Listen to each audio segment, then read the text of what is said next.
Sitting on the far western edge of Europe, like a resilient final stop before the world is swallowed by the endless vastness of the Atlantic Ocean, lies an island. From the air, Ireland appears as a stunning emerald tapestry.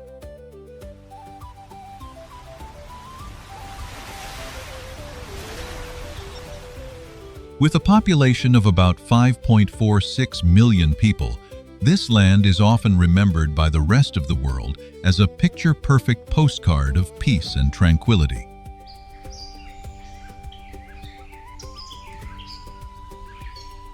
But don't let that quiet green fool you. If we glide through the rain-soaked clouds and bring our view down to the ground, that dreamy image shatters, giving way to a raw reality.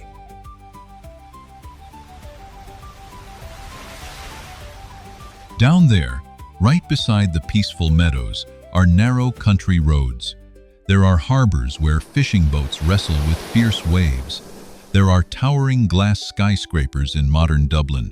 And in another corner, there are young people pulling heavy suitcases onto a train, leaving behind a rural station wrapped in fog.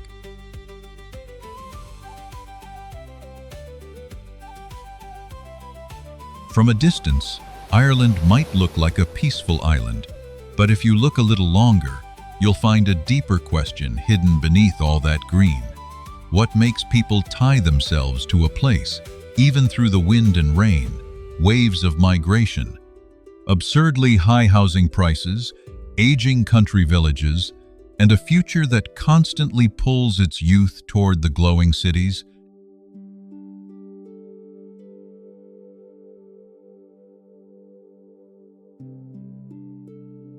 Because Ireland isn't just a landscape, it's a profound story about the feeling of belonging.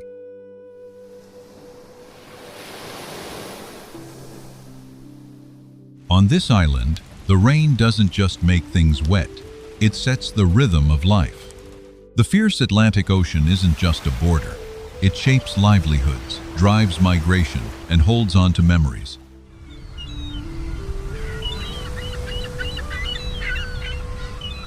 Those stone walls aren't just decorative touches.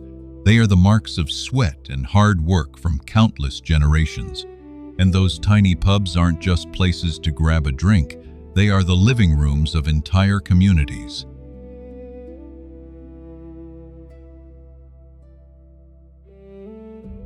The ancient Gaelic language, traditional music, and GAA matches are more than just culture. They are the way a nation's memory stays alive. Modern cities don't break Ireland apart, but they do create a painful tug-of-war between life-changing opportunities and hometown roots.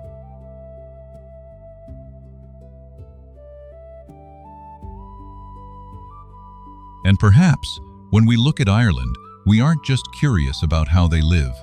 Deep down, we are quietly asking ourselves a question.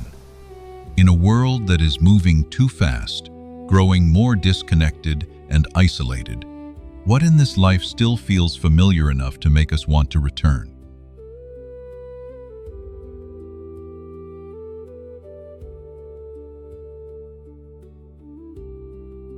In Ireland, geography does more than just paint stunning landscapes. It is an invisible force, directly organizing and shaping the very fabric of daily life.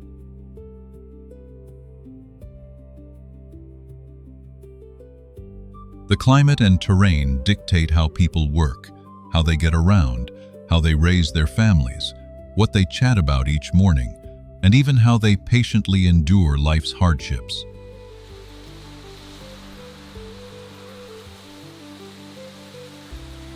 Don't romanticize the endless drizzle this island is known for. The rain falls on the pastures, sinks deep into the soil, and feeds that thick, damp, vivid green.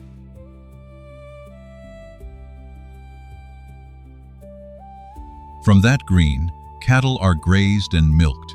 That milk continues the cycle, turning into butter, into cheese, before quietly finding its way to a family's breakfast table.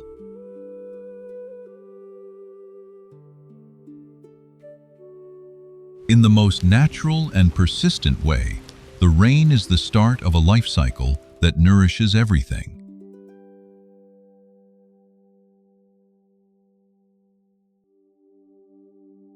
Wrapping around that rain is the raw fury of the Atlantic. The ocean here is both a generous provider and a ruthless divider.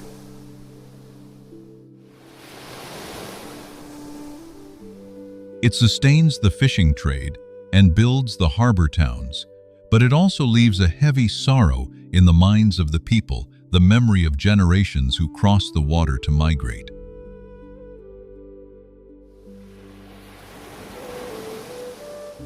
Locals don't just stand and gaze at the ocean for its poetic beauty. They watch the water to read the wind, predict the tide, measure the life or death risks, and find a way to survive.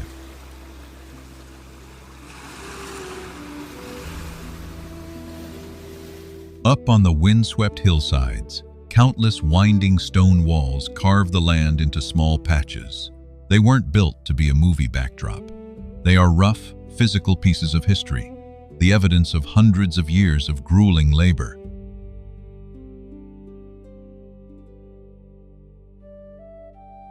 Generations of farmers broke their backs, pulling every single stone out of the thin topsoil, turning a barren landscape into a place where they could put down roots.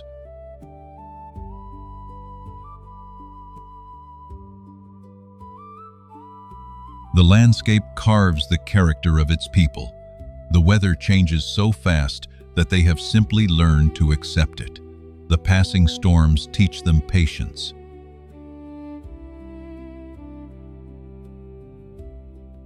The endless gray skies teach them to use humor to keep warm, and a rare ray of sunshine breaking through a winter day teaches them to appreciate fleeting moments of beauty.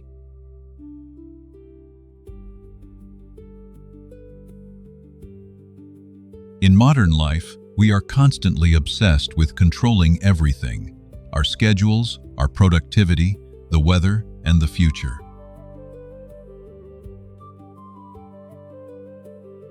But Ireland offers a quiet reminder. There are magnificent forces that can never be conquered. We can only humbly learn to live alongside them.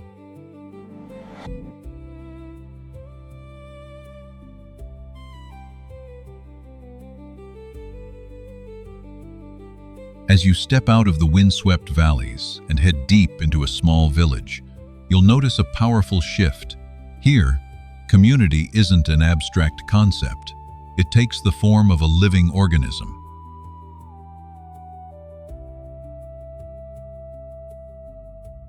If the church is the spiritual gathering place, and the GAA pitch is where local identity is on full display, then the grocery stores, the narrow country lanes, and the morning chats are the bloodstream.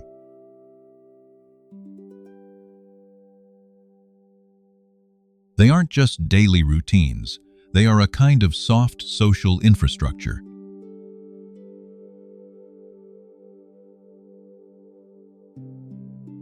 In Ireland, a bakery, a small post office, or the local butcher shop is never just a place where people exchange money for goods. They are relay stations for news and looking out for one another.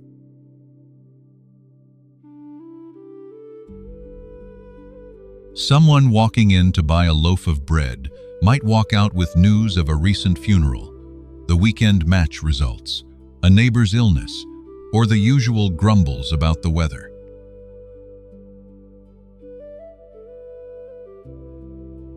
Currency, information, and human connection all flow through those tiny checkout counters at exactly the same time.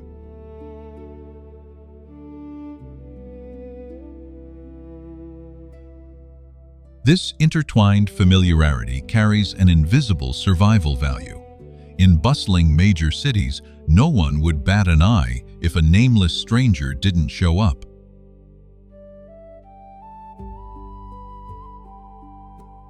But in an Irish village, if an old man doesn't stop by the local shop for his morning paper a few days in a row, his absence is noticed immediately. Someone will go knock on his door to check in.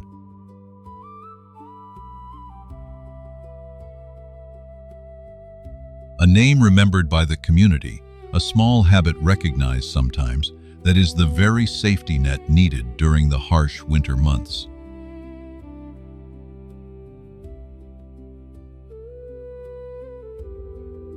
Even driving down the road is a social ritual. When two cars pass each other on a tight country lane, the drivers always lift a finger off the steering wheel to wave.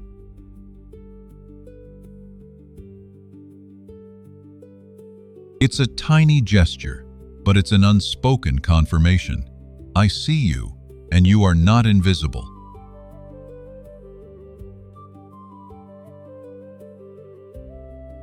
Of course, living in a place where everybody knows your name isn't always easy. Privacy is scarce, and gossip tends to travel fast. But in exchange for that nuisance, you will never have to taste the feeling of being abandoned in absolute loneliness.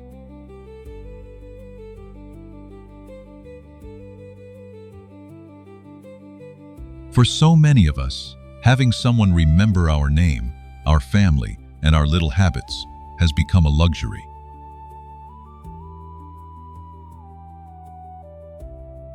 We live in massive cities, more crowded than ever, surrounded by millions of people. Yet sometimes we quietly drift through our days like nameless ghosts, desperately craving just a single glance to validate our own existence.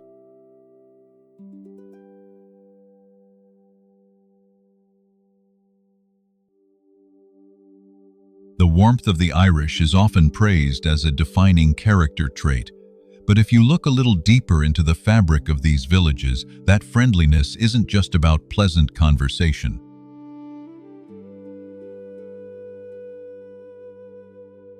It's actually an invisible care system. It's an informal social safety net that helps people lean on each other to weather life's hardships, whether it's illness, loss, old age, or simply the ache of loneliness.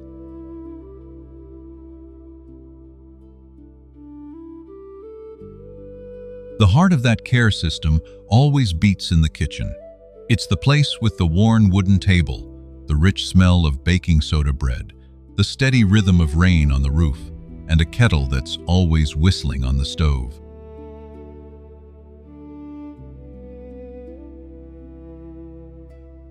In Irish culture, pouring a hot cup of tea is never just common politeness.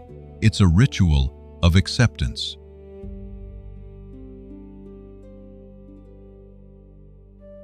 When someone slides a steaming mug across the table to you, it's a quiet but powerful message. Sit down, take a breath, you belong here.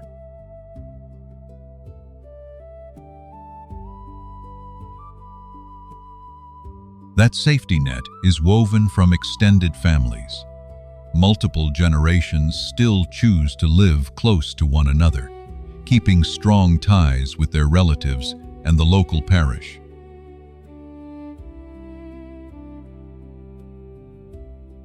But that care doesn't stop at the family's front door. Whenever someone goes through a tough time, the community kicks into gear.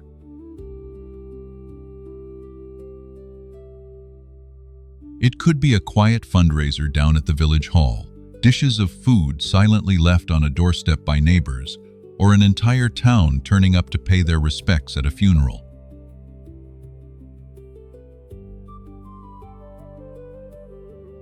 In the city, you might be able to buy care and services, but out here, these fiercely protective relationships are earned and built up over decades of living side by side.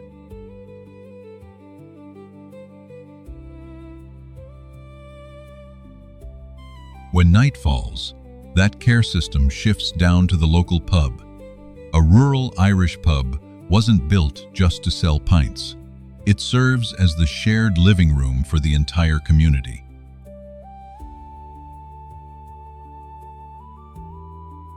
It's where people gather to mourn after a funeral, celebrate a new baby, debate the latest match, or just soak in a little human warmth.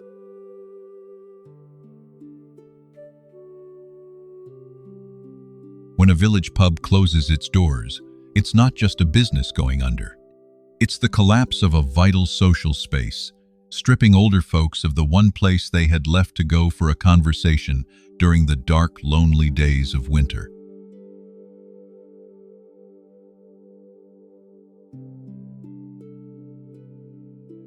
Perhaps what transforms a kitchen into a true home isn't material wealth or expensive appliances. It's the absolute comfort of knowing that someone has saved a seat for you, poured you a hot cup of tea, and asked the simplest, most grounded question of all: how are you doing today?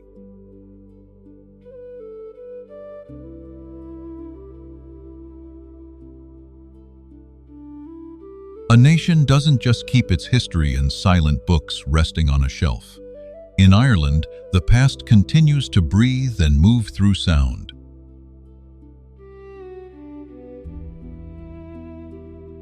Tradition on this island isn't some museum artifact carefully tucked away.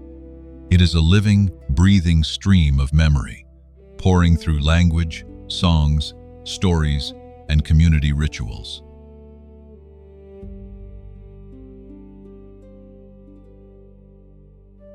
Even though English is the language of everyday life, the Irish language, or Gaeilge, resiliently holds its ground.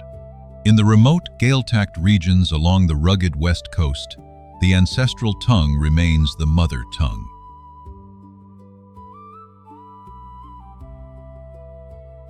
The government actively protects these spaces, and in schools across the country, children still learn the language.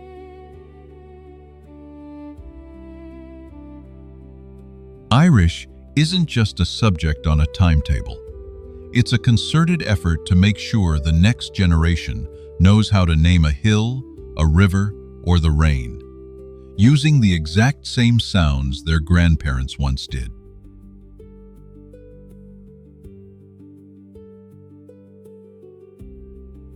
When words fall short in expressing loss, the Irish turn to music.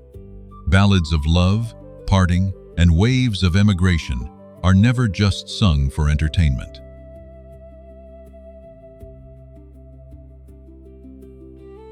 Inside the pub, a traditional music session has no real boundary between the musicians and the audience. It's a shared circle.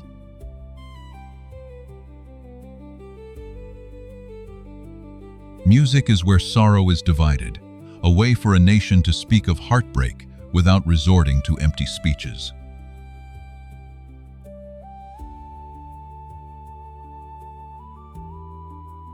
The Irish are also master storytellers. In a country where saying goodbye is all too common, a good story shared around the fire is a way to hold on to those who are gone.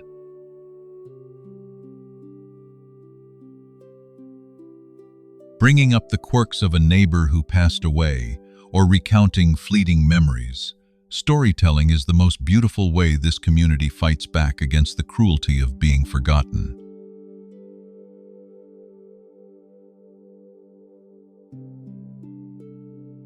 That memory is also written in sweat on the grass of the Gaelic Athletic Association, or the GA. Tens of thousands of young people take to the pitch to play Gaelic football or hurling without earning a single dime.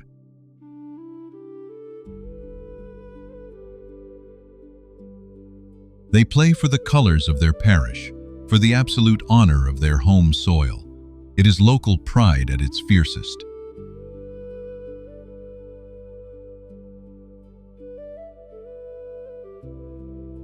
When an ancient language still rings out, you realize that memory doesn't just sit in an archive. It lives in how people name the world around them.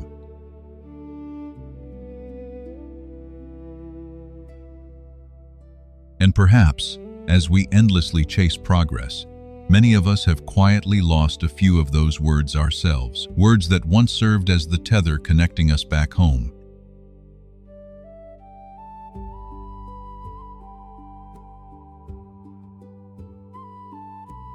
Behind the beauty of Ireland, there is always a hidden layer of labor. The green pastures, the flocks of sheep, the fishing harbors, and the traditional dishes don't just exist to make for pretty pictures.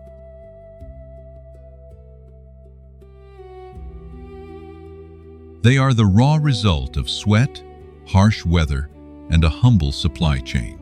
To this day, the land and the sea remain the spiritual and economic foundation of Irish life, even as the country has grown incredibly modern.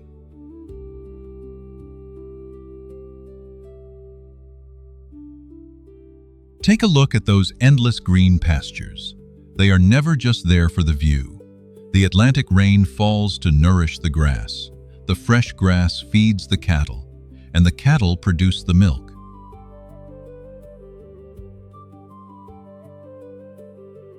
Through diligent hands, that milk is turned into butter and cheese before quietly making its way into every family's breakfast.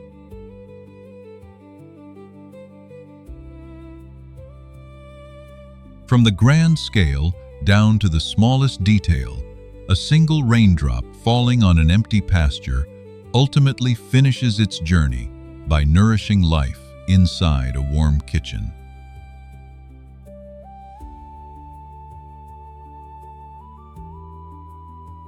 The farmer's rhythm of life moves in a strict, unromantic cycle. A new day begins by checking the stone walls, moving the herd across wet grass, and looking up at the sky.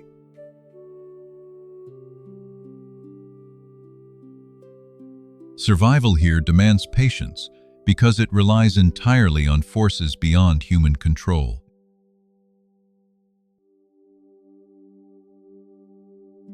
Up on the wind-swept hills of the West, a grazing flock of sheep is a living testament to adaptation. Those sheep aren't there for decoration. They tell the story of a rugged, barren land where people had to choose the only livelihood that would let them stay.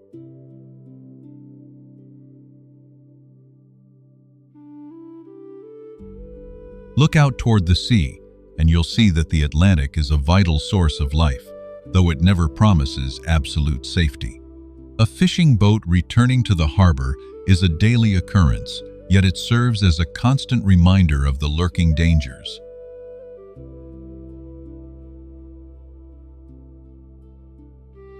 The catch moves from the freezing ocean to the docks, passes through the fishmonger's hands, and finally lands on the dinner table, showing how the sea quietly sustains the coastal communities.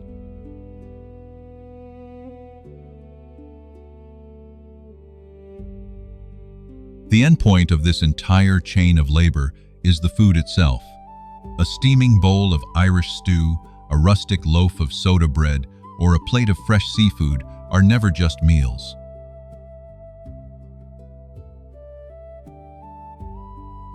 They are the ultimate result of the land, the rough sea, the heat of the oven, the hands of the cook, and cherished family routines.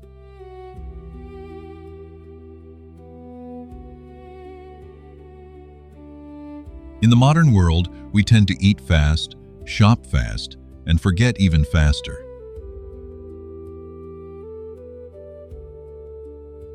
But a rustic meal like this serves as a quiet reminder.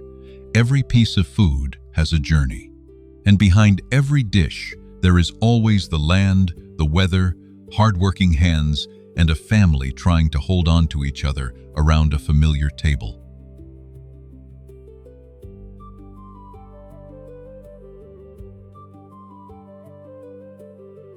It would be a huge mistake to look at Ireland merely as a quiet museum of old rural values. This country isn't standing on the sidelines of the modern era.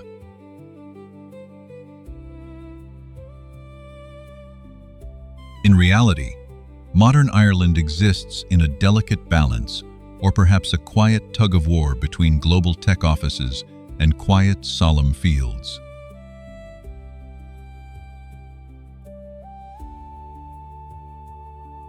In urban centers like Dublin, Cork, or Galway, the rhythm of life flows at a completely different pace. Towering glass office buildings rise up, housing the European headquarters for tech, pharmaceutical, and financial giants.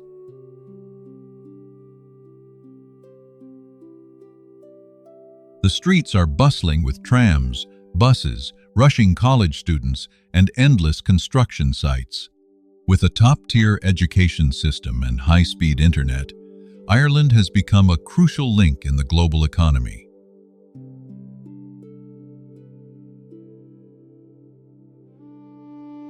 The appeal of this island has never cooled down either. Statistics show that in April 2026 alone, Roughly 564,600 international visitors made the trip here.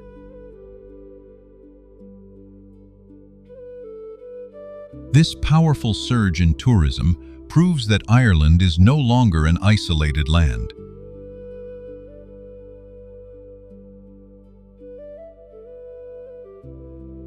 But the true charm of this country lies in its cinematic contrasts.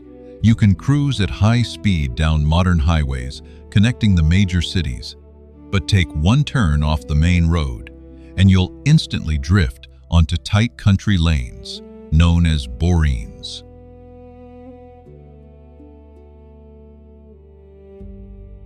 Changing infrastructure changes behavior. Highways push people to rush faster, but a boreen forces you to hit the brakes. You have to slow down, pull over to make room for oncoming cars, and wave hello.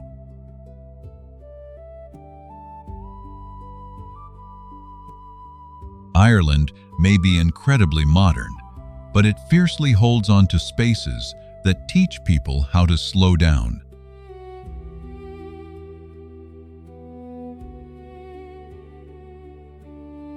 This creates a generation living between two worlds. A young person might spend all week working in a bright, modern startup office, but when the weekend hits, they'll still drive for hours to get back to their village.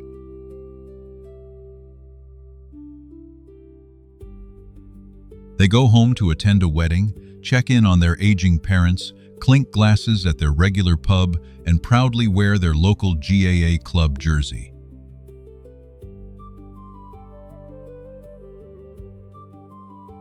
Modernization didn't erase their roots. It simply forced people to find a way to balance between two different heartbeats.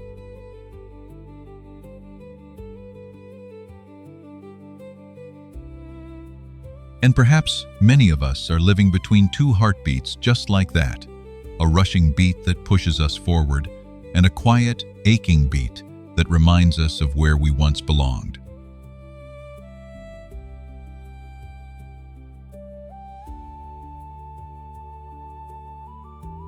When a place becomes too beautiful and developed, can the people born there still afford to stay?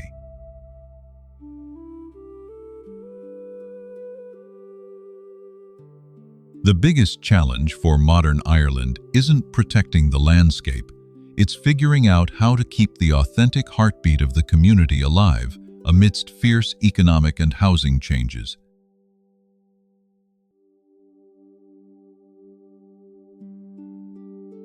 Young people heading to the city to study and work is meant to be an opportunity, but today, a severe housing crisis is turning that shift into a forced choice.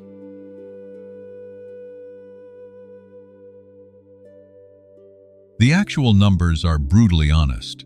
According to Ireland's Central Statistics Office, or the CSO, residential property prices rose by 6.2% in the 12 months leading up to April 2026.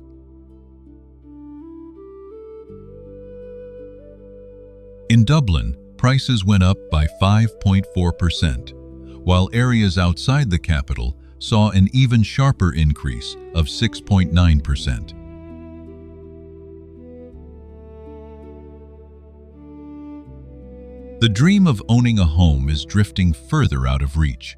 Young people are forced to live with their parents longer, rent in distant suburbs, or, most heartbreaking of all, pack their bags and leave their homeland altogether in search of a better horizon.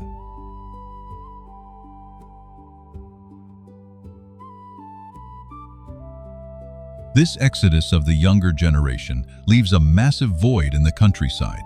CSO data shows that remote areas now have the highest average ages, along with a growing dependency on elderly care.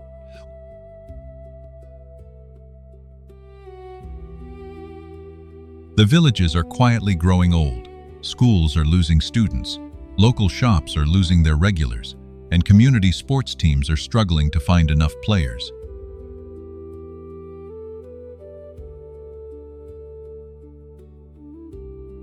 At the same time, the wave of tourism acts as a double-edged sword. It brings in essential revenue, throwing a lifeline to many restaurants and pubs.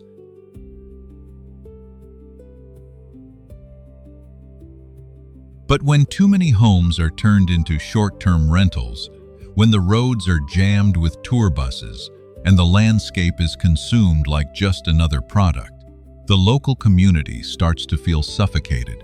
They begin to suspect that their own home is slowly being redesigned exclusively for outsiders.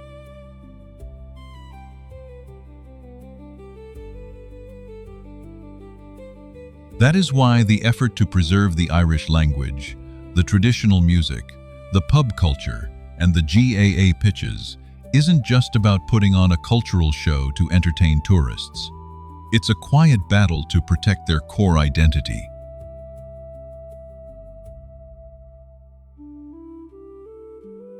It's about safeguarding the very foundation that reminds them of who they are in such a rapidly changing era.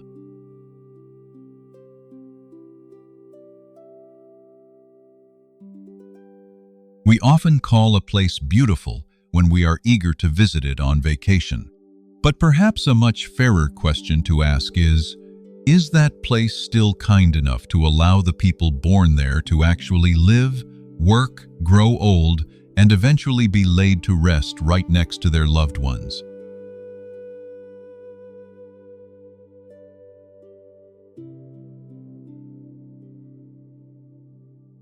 Despite the freezing rain, the high cost of living, and those endless goodbyes at the airport, millions of people still choose to put down roots on this island.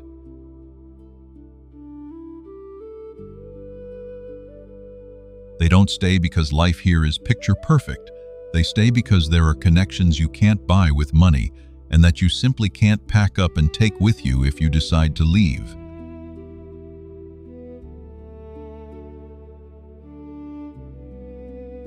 A comfortable house can be bought anywhere. A new job can be found in any bustling city. But a community that has known your name since the day you were born, neighbors who have witnessed your family's ups and downs for generations, that is something you can never rebuild overnight.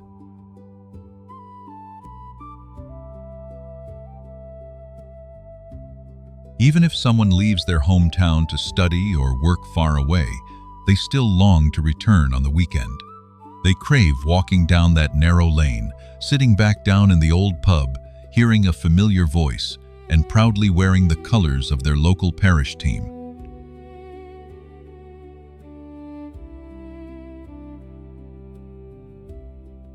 They stay because the natural landscape has become their identity. The wind howling through the stone walls, the damp cold of the rain, the gray skies, and those sprawling green pastures are no longer just things on the outside.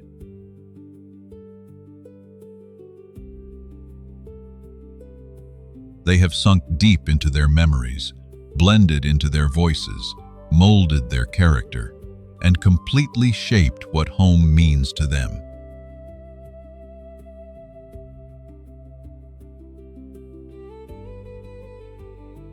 When we look at Ireland, perhaps the question isn't just why they stay.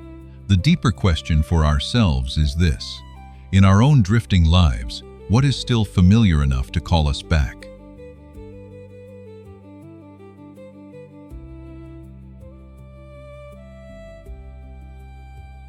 Perhaps home isn't the most perfect place.